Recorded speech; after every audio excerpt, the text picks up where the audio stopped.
खुलुमबाय आं माइनाव बसुमतारी गिबियावनो बर' रादाब नायगिर नोंथांमोनखौ आंनि चेनेलाव बरायहरबाय लोगोसे गोजोन फुंबिलिनि गाहाम हामलायथि बावहरबाय नोंथांमोननि थाखाय लानानै फैबाय आं गोदान मोनसे रादाब नोंथांमोना भिडिअखौ अननानै जोबजासिम नायलांदो।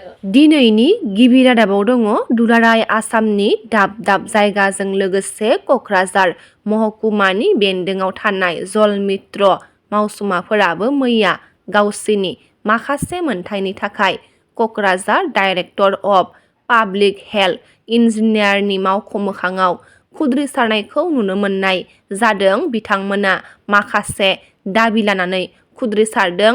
बे दाबिफोरानो जादों सेथियाव इंगेजमेन्ट लेटारनि सोलायै सुबुं सावस्रि सोरदिङारि PHE बिफाननिफ्राय एपइन्टमेन्ट लेटार होनांगौ आरो नैथियाव लेबार बायदियै दानबान्थाखौ सानसेयाव 500 रां गोग्लैनाय थामहिनबा दानफायाव 15,000 रां बारायनानै होनांगौ आरो थामथियाव मावसुमाफोरनि जिउ आरो नखरनि रैखाथिनि थाखाय राहा होनांगौ आरो ब्रैथियाव गोजाम आद्रा थालांनाय मावसुमाफोरनो थाबैनो थिसनथाइ गथायनांगौ। बेफोर मोनब्रै गाहाय दाबिफोरखौ लानानै क'क्राझार महकुमानि बेन्दोङाव थानाय जल मित्र अरायथा नङै मावसुमाफोरा खुद्रिसारदों।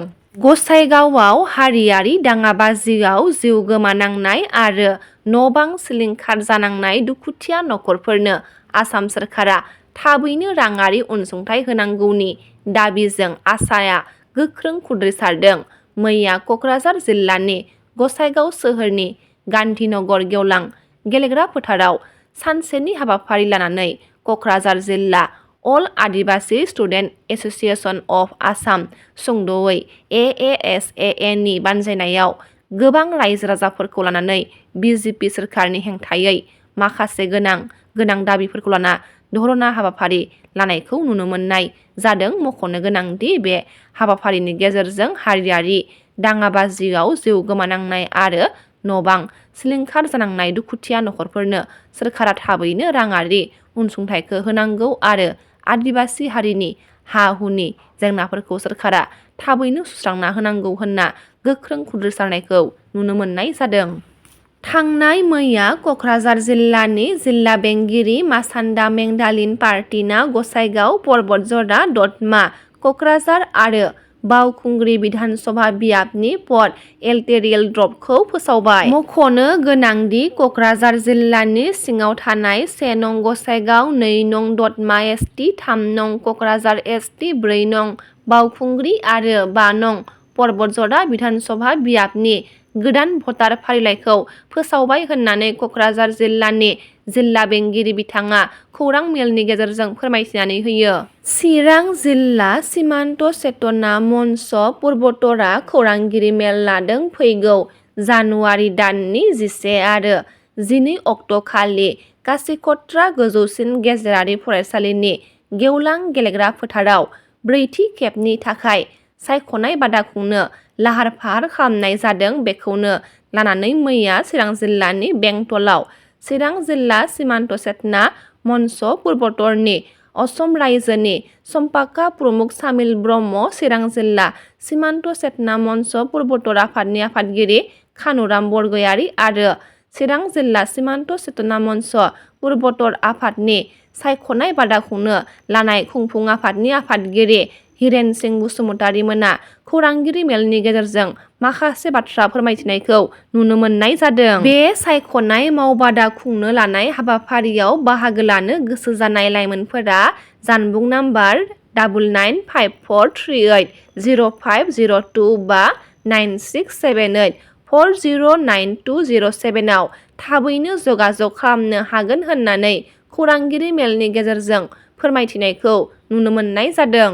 भारतनि दाब दाब जायगानि 3 सुबुंफोरनि देहायाव HMPV भाइरास पजिटिभ मोननाय जादों होनना मिथिनो मोननाय जादों। बेंगालुरुनि सासे 8 दाननि हौवासा आरो 3 दाननि हिनजावसानि देहायाव HMPV भाइरास पजिटिभ मोननाय जादों आरो आहमेदाबादआवबो सासे सुबुंनि देहायाव मोननाय जादों होनना मिथिनो मोनदों। HMPV भाइरास पजिटिभ मोननो हानाय सुबुंफोरा गुबुन हादोराव दावबायनायनि जेबो जारिमिन गैया होननानै मिथिनो मोनबावनाय जादों। नलबारि जिल्ला दुलाराय बाथौ गौथुमनि गोदानै बिबान मोननाय बिबानगिरिफोरखौ बरायहरदों तामुलपुर जामुगुरियाव थानाय बा राजा बाथौ आश्रमाव परमेश्वर ब्रह्म आरो सानसुमा खुंगुर बड'सा दैदेननाय दुलाराय बाथौ गौथुम नलबारि जिल्ला दुलाराय बाथौ गौथुमनि गोदानै बिबानगिरि महरै सायख'जानाय बिबानगिरिफोरखौ बरायदों। लोगोसे बोहैथि जानुवारि दाननि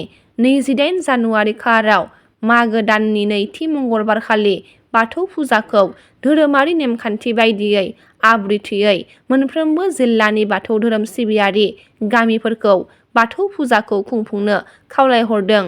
दुलाराय बाथौ गौथुमनि फोसावदिं आफादगिरि कान्तेश्वर बरगयारि बिथाङा गसाइगाव महकुमानि सिङाव थानाय 1 नं हाब्रुबारिनि गावबुरा भवन भाव अल बिटिएडि गावबुरा एस'सिएशननि 19थि गायसनथाइ सान फालिदों। अल बिटिआर गावबुरा एस'सिएशननि बानजायनायाव गसाइगाव महकुमानि सिङाव थानाय 1 नं हास्रावबारि गावबुरा भवनाव सानसेनि हाबाफारिजों अल बिटिएडि गावबुरा एस'सिएशननि 19थि सान फालिदों। लोगोसे बे हाबाफारियावनो नुजाथिफैदोंमोन क'क्राझार जिल्ला गावबुरा एस'सिएशननि आफादगिरि बिरहां मोसाहारि बिथाङा आरो बिथाङा गावबुराफोरनो जे खोथा होदोंमोन आरो गावबुरानि जे मोननांगौ बिखौ थाबैनो होथों होनना खौरांगिरिनि गेजेरजों बिटिआरनि CM प्रमद बर' बिथांनिसिम खावलायहरदों। रायजोनि गुबुन जायगाफोरजों लोगोसे बाक्सा जिल्लायावबो मैया जोबथा भटार फारिलाइखौ फोसावनाय जादोंमोन। जिल्ला बिसायख'थि मावख'गिरि प्रतिसा दत्तआ जिल्ला बेंगिरि सावराय जथुमा खथायाव भटार फारिलाइखौ फोसावबाय। बिसायख'थि मावख'गिरि प्रतिसा दत्तनि बायदिब्ला 41 नं मानस बिधानसभा बियाबाव 2,06,353 भटार दं आरो 42 नं बाक्सा बिधानसभा बियाबनि 1,99,053 दङ। 41 नं मानस आयेन आफाद बियाबाव 1,03,735 हौवाफोर आरो 1,02,618 हिनजावफोर दङ। बबेखानि बाक्सा बिधानसभा बियाबाव 98,405 हौवाफोर आरो 1,06,46 हिनजावफोर दङ। मोन्नैबो आयेन आफाद बियाबफोराव मोन 486 भट मिरुफोर दङ।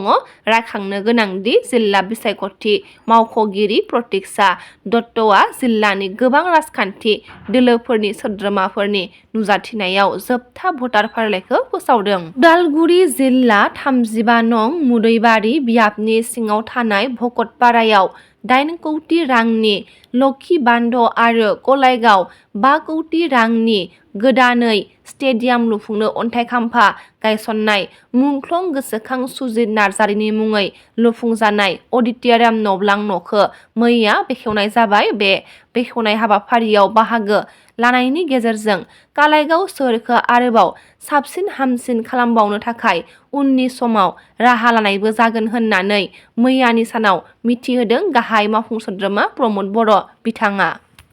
रादाबा एसेनोसै। गाबोन फिन गोदान रादाब लानानै लोगो मोनगोन।